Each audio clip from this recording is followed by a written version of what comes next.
बिस्मिल्लाहिर्रहमानिर्रहीम। अस्सलाम वालेकुम। हमारे यहाँ पाकिस्तान हिंदुस्तान में एक बहस चलती है सोशल मीडिया पर, अक्सर जो है ना बड़ी गर्म बहस होती है कि ज़मीन साकिन है या हरकत कर रही है। बहुत से लोग ज़मीन के साकिन होने पर कुरान मजीद से दलाइल देते हैं और बहुत से लोग ज़मीन की हरकत पर कुरान मजीद से दलाइल देते हैं। अब ये दोनों तबकात एक दूसरे के दलाइल को एक्सेप्ट नहीं करते। मैं आज कुरान मजीद की एक आयत आपके सामने पेश करता हूँ जिससे ज़मीन की हरकत साबित होती है। बिलअमूम लोगों का ध्यान इस आयत की तरफ नहीं गया। अब जिस वक्त मैंने ये आयत पढ़ी तो इसमें मुख्तलिफ़ तफासीर को भी पढ़ा तो उनमें भी ये बात लिखी हुई नहीं थी, लेकिन मैं आपके सामने आयत पढ़ता हूँ, फिर उसके बाद हम इस पर थोड़ा सा तबसरा करते हैं। सूरह नमल की आयत नंबर 88 है। इसका मैं तर्जुमा पढ़ता हूँ, फिर इसके बाद हम इस पर बात करते हैं।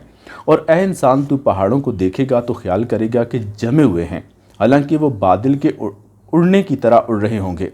ये अल्लाह की कारीगरी है जिसने हर चीज़ को हिकमत व तदबीर के साथ मजबूत व मुस्तहकम बना रखा है। बेशक वो उन सब कामों से ख़बरदार है जो तुम करते हो।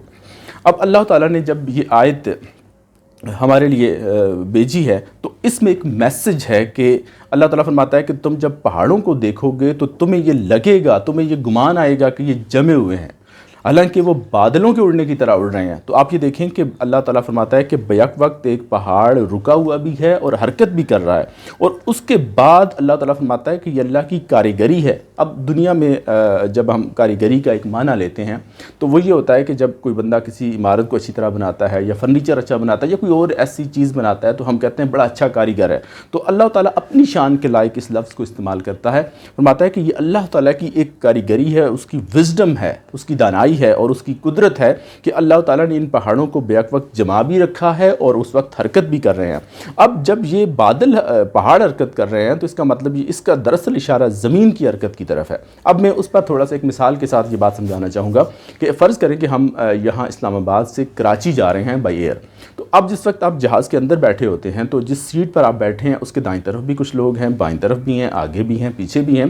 तो अगर आप जहाज़ से बाहर न देखें और वहाँ से पर्दे गिरा दिए जाएँ तो आप जहाज़ के अंदर जब बैठे होंगे तो इर्द गिर्द के मुसाफिरों के एतबार से आप जमे हुए होते हैं। आपकी सीट फिक्स होती है, उसके ऊपर आप बैठे होते हैं, आपका सीट बेल्ट लगा होता है, आप फिक्स होते हैं। तो आप इर्द गिर्द के मुसाफिरों के एतबार से आपको ये लगता है कि आप जमे हुए हैं, यानी कि आप फिक्स हुए हैं। और जब बाहर नीचे जो लोग जब जहाज़ को उड़ता हुआ देखते हैं तो उनके एतबार से जहाज़ मूव कर रहा होता है।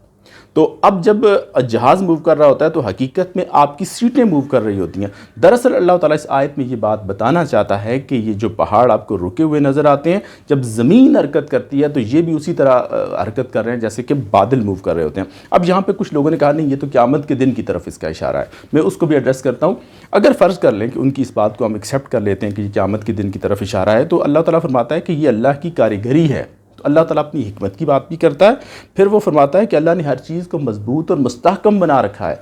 तो अगर क़यामत के दिन की तरफ हम बात करें तो वहाँ पर किसी चीज़ का मजबूत और मुस्तहकम बनने की तरफ इशारा नहीं होता, वहाँ तो एक डिस्ट्रक्शन है, एक तबाही की तरफ इशारा है और पहाड़ उस दिन रेज़ा रेज़ा हो जाएंगे। जैसे कि सूरह अल-कारिया में अल्लाह फरमाता है कि और पहाड़ ऐसे हो जाएंगे जैसे धुनकी हुई ऊन।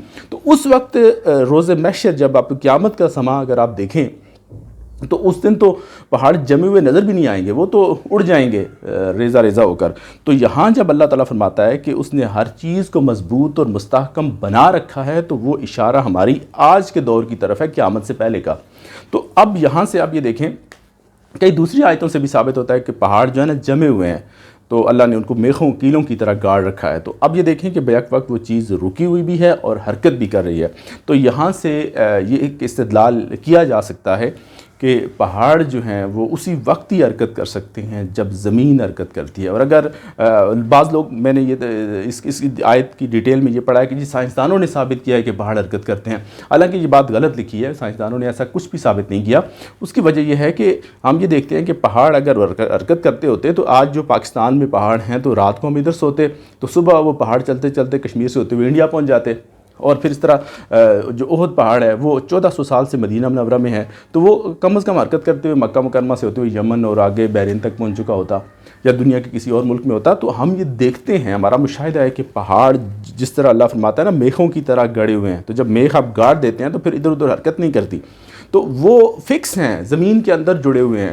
جب ان کو بادلوں کی طرح موو کرنے کی بات ہو رہی ہے تو دراصل یہ زمین کی موومنٹ کی طرف اشارہ ہے. اور میں نے مثال آپ کو جہاز کی دے دی ہے.